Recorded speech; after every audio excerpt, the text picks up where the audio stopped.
मोदी तीसरे दफ़ा वज़ीर आज़म बने हैं, पहले से कमज़ोर वज़ीर आज़म बने हैं, लेकिन तीसरी दफ़ा वज़ीर आज़म बने हैं। पाकिस्तान के लिए इसका क्या मतलब?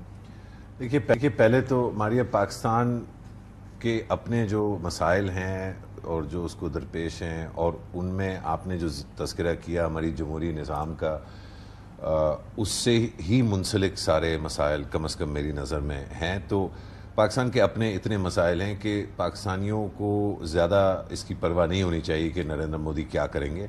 लेकिन क्योंकि नरेंद्र मोदी वो वज़ीर आज़म हैं जो बार बार पाकिस्तान के ऊपर हमलावर हो चुके हैं, ना सिर्फ हमलावर हुए बल्कि इस इलेक्शन प्रोसेस में बार बार पाकिस्तान को इस्तेमाल किया गया। उनकी पार्टी ने भी किया, उनके लीडरान ने किया, और ख़ास तौर से उन्होंने किया। उसमें कभी उन्होंने तंज का इस्तेमाल किया, कभी जो उनकी नफ़रत भरी सियासत है उसका जो है सहारा लेते हुए पाकिस्तान का तज़किरा किया।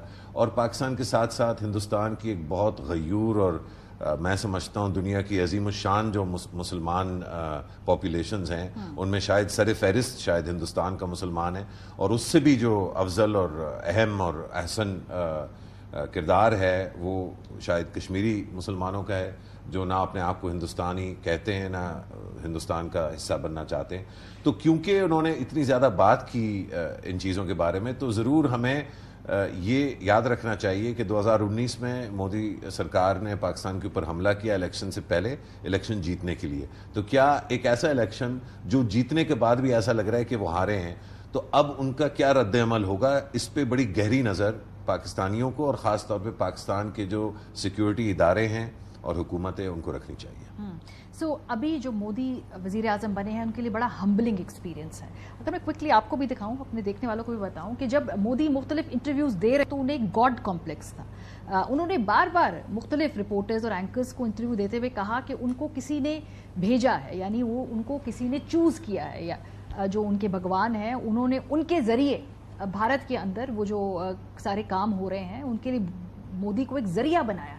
ज़रा गॉड कॉम्प्लेक्स के बारे में आप वो क्या समझते थे, ज़रा आपको दिखाते हैं। इलेक्शन से पहले नरेंद्र मोदी ये समझा करते थे कि वो चोजन वन है गॉड के, और इलेक्शन के बाद जब वोट सामने आया तो लोगों ने उनको इतना हम्बल कर दिया, उनको इतनी औकात दिखा दी कि उसके बाद जो कल उनका इमेज सामने आया है जहाँ पे वो कॉन्स्टिट्यूशन ऑफ इंडिया को चूम रहे हैं और उसके सामने सर झुका रहे हैं, तो ये ताकत होती है जी। जबकि वहाँ से लेकर यहाँ तक का जो सफ़र है ये वहाँ के वोटर की जीत है कि जहाँ पे उन्होंने एक फाशिस्ट अप्रोच को अभी भी मुकम्मल तौर पे तो नहीं शिकस्त दी, लेकिन बहुत पीछे धकेला है। एक निस्बतन कमज़ोर मोदी अगर मजबूत हो तो फिर ज़्यादा बोल्ड स्टेप्स लिए जाते हैं। तो इसका मतलब है कि फ़िलहाल तो वो बहुत कॉम्प्रोमाइज़्ड होंगे, या आपको लगता है कि चूँकि मुल्क में अब एक पुश बैक आया है तो उनका स्टांस भी सॉफ्ट होगा या फिर ज़्यादा अग्रेसिव हो जाएगा?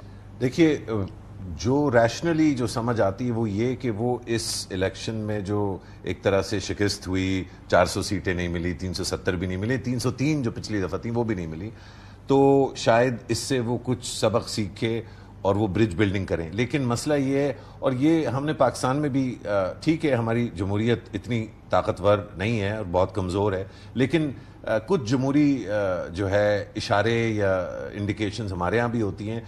पॉपुलिस्ट लीडरशिप जो है वो दुनिया में कहीं भी होती है, तो जब वो उसको कोने में आप जो है धकेलते हैं, और इसके मैं जितने हवाले दूं वो कम होंगे, लेकिन देखने वालों को तो समझ आ गई होगी कि हम जब किसी को कोने से दीवार से लगाते हैं तो क्या वो दीवार से बातचीत करने पर राजी हो जाता है या वो मुड़ के झपट्टा मारता है। तो जो हमने पाकिस्तान में देखा, और आजकल भी यही हो रहा है कि जिसको हमने दीवार से लगाया हुआ है वो ज़्यादा अग्रेसिव हुआ हुआ है।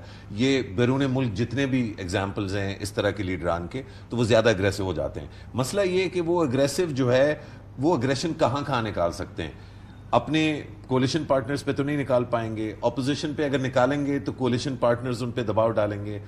चीन एक ऑप्शन है, क्योंकि हिंदुस्तान का, कम से कम हिंदुस्तान अमेरिका को ये दिखाना चाहता है कि जी वो चीन से बड़ा नाराज है और वो अमेरिका के साथ मिलके चीन का मुकाबला करेगा। लेकिन जब आप मुआवजना करें और उसको जो है एग्जामिन करें तो आपको पता चलता है कि चीन के साथ तो मोदी सरकार के अंदर पिछले 10 साल से जितनी ट्रेड बढ़ी है चीन के साथ, उतनी दुनिया में और किसी दो मुल्कों के दरमियान नहीं बढ़ी। तो घूम फिर के फिर से इंडिया का मुसलमान, इंडिया का क्रिश्चियन, इंडिया का सिख, कश्मीर और पाकिस्तान जो इजी टारगेट्स हैं مودی سرکار کے لیے، اور جس میں دیگر اور پارٹیاں بھی ان کے ساتھ مل کے شامل ہو کے، آپ دیگر اور پارٹیاں، اروند کیجریوال کا نام لیا، انہوں نے مائنورٹی رائٹس پہ جو ہے پچھلے 10 سال میں کچھ نہیں بولا، بلکہ حالانکہ امیدیں بہت تھیں. اسی طرح چندرا بابو نائیڈو ان کے ساتھ ہیں، ان کا بھی کوئی خاص جو ہے اگر مسلمانوں کے ساتھ زیادتی ہو رہی ہے تو. اور پاکستان کی جہاں تک بات آتی ہے تو کانگریس اور بی جے پی جو ہے وہ انڈیا کے اندر تو بڑا فرق ہوگا، لیکن یہ یاد رکھنا چاہیے کہ کانگریس شو مارتی ہے کہ 1971 میں کانگریسی لیڈر نے پاکستان کے 2 ٹکڑے کیے، پارٹیشن کروایا. مختلف ہے نا، کانگریس اور باقی جماعتوں کی انورڈ لوکنگ اپروچ ہے، وہ ابھی بھی ہم دیکھ رہے ہیں کہ جو اپوزیشن ہو رہی ہے وہ پروسیجرل کے اوپر. انہوں نے کہا جی یہ آپ پتہ کروائیں یہ اسٹاک ایکسچینج کا اسکیم کس نے کیا ہے، یہ جو فنڈنگ کا سارا کیس تھا اس کو پتہ کروائیں. تو انورڈ اپروچ ہوگی یا آؤٹ ورڈ اپروچ ہوگی؟ یہ میرا خیال ہے کہنا قبل اس وقت ہوگا. مجھے نہیں لگتا کہ یہ نیسیسری ہے کہ وہ آؤٹ ورڈ اپروچ لیں گے، لیکن اگر انورڈ پہ پریشر بہت زیادہ بڑھا تو اگین ہر پاپولسٹ رجیم میں یہ ہوتا ہے کہ جب اندرونی طور پہ آپ پریشر میں آتے ہیں تو آپ باہر پھڈے لینا شروع کرتے ہیں. ٹرمپ کو دیکھ لیں، برطانیہ میں بورس جانسن کو دیکھ لیں، انہوں نے تو پورا علیحدگی جو ہے وہ ای یو سے، مطلب کوئی خاص کوئی پنگا بھی کسی نے نہیں لیا تھا، انہوں نے علیحدگی کر لی. فرانس والے جرمنی کو گالیاں دے رہے ہوتے ہیں.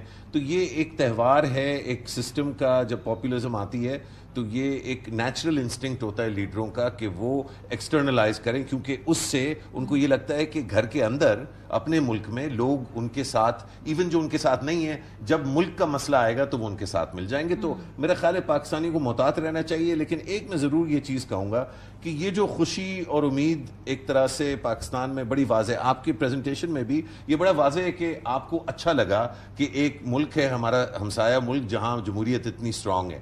یہ جو نیک نیت ہے پاکستانیوں کی، یہ ہماری ایک بہت بڑی اسٹرینگتھ ہے. یہ نیک نیتی آپ کو ہندوستان میں ملتی ہے. ہمارے بہت سارے دوست ہیں ٹریک 2 میں ہم سے ملتے ہیں، ان کی حکومت میں بھی ایسے لوگ رہے ہیں، جرنلزم میں. لیکن بیشتر عوام کو مودی سرکار نے اتنا اب خراب کر دیا پاکستان کے خلاف کہ یہ نیک نیتی کم ملتی ہے. تو ایک تو ہمیں اس نیک نیتی کو پریزرو کرنا چاہیے، اور میں خراج تحسین پیش کرتا ہوں ان پاکستانیوں کو جو ایکسائٹ ہو رہے ہیں. پھر میں ان کو ساتھ ساتھ وارن بھی کرتا ہوں کہ آپ اتنے ایکسائٹ مت ہوں کہ آپ بھول جائیں کہ چاہے کانگریس ہو یا بی جے پی ہو، پاکستان سے نفرت ایک سیاسی کرنسی ہے ہندوستان میں، اور اس کو دیگر بار استعمال کیا گیا ہے. تو پاکستانیوں کو ضرور خوش ہونا چاہیے انڈینز کے لیے، اپنی جمہوریت کے لیے اس سے جو لیسنز اخذ کر سکتے ہیں وہ کرنے چاہیے. لیکن یہ یاد رکھنا چاہیے، اور آخری چیز جو پاکستانیوں کے لیے بہت زیادہ سوچنے کی ضرورت ہے، اور اگین اللہ کا شکر کرنا چاہیے، ہمارے ہاں آر ایس ایس جیسی تنظیمیں، بی جے پی جیسی تنظیمیں آج تک کسی الیکشن میں آگے نہیں آ سکی ہیں.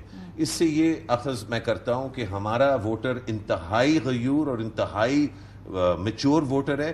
اور صرف میں بطور ایک جمہوریت پسند انسان کے، میں یہ چاہتا ہوں کہ جس طرح سے 8 فروری کو جمہوریت کو بجائے فروغ دینے کے ہم نے واپس اس کو دھکیلا، دیوار سے لگایا، یہ ہمیں کم کر دینا چاہیے. اس سے ہٹ کے کہ جس چیز کو ہم دیوار سے لگا رہے ہیں وہ میں پسند کرتا ہوں یا نہیں پسند کرتا ہوں، لیکن یہ ہمارے ملک کے لیے اچھا نہیں ہے کہ ہم ایک نیچرل آرگینک ہماری جمہوریت ہے جس میں ایکسٹریمسٹ کو ہم نہیں پسند کرتے، ان کو ایک طرح سے جب ہم زیادتی کرتے ہیں تو ان کو ہم ایکسٹریمسٹ بنا دیتے ہیں.